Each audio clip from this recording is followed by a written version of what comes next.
All right, folks, I've got an exciting bit to talk about briefly.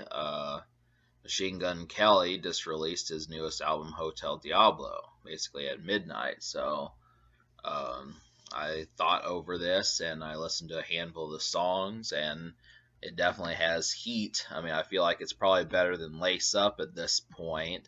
I mean, this isn't really a review. I will probably do a review like next month or something to kind of let the hype and the fans, the hardcore fans, kind of calm down a bit with this. But I do feel like this album's better than Lace Up, and it might be better than General Admission. Also, it's definitely better than Bloom. But as far as that's concerned, I'm glad that Machine Gun Kelly's kind of gotten like a jump of sorts.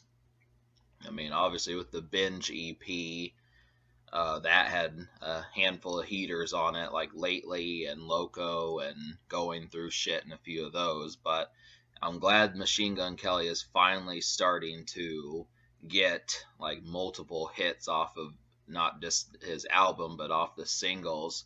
When I thought of Lace Up, I mean, one of my favorite songs off of that was Wild Boy, but then me looking for a similar song to that, you kept getting songs like Invincible and Stereo and songs like those.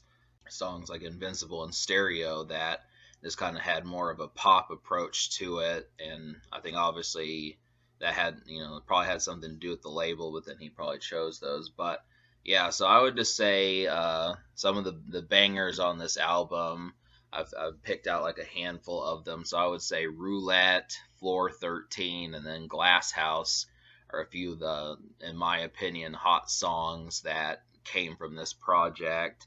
I mean, there's really only 12 songs on here. So if you take the 3 singles that he already released, El Diablo, Hollywood Whore, and I Think I'm Okay, and then you add those 3 songs I mentioned to you, you really have half an album right there just to mess with. Now, obviously, he does have some, and really there's probably like 11 songs, because Sex Drive doesn't really feel like a song that much. But yeah, so I really appreciated the angle that he went with Hollywood Whore. I feel like that song just completely shows off like the way that he's kind of come along as far as doing singles. Some of it had to do with, I mean, maybe his old Camilla Cabello song kind of helped him out, but I definitely feel like Hollywood Whore showed off the improvement as far as, just a song like Wild Boy or a song like Till I Die, and being able to kind of bridge between a hardcore rap song and a pop rap song. So it's kind of, he's someone who can do both, but luckily on this album, anytime he did try to do pop rap, it at least came off as kind of like a more rock tinged and more relatable and not so soft the whole way through. I know this is starting to sound like a review, but that's just the breakdown from what I got from it, is just those kinds of things. So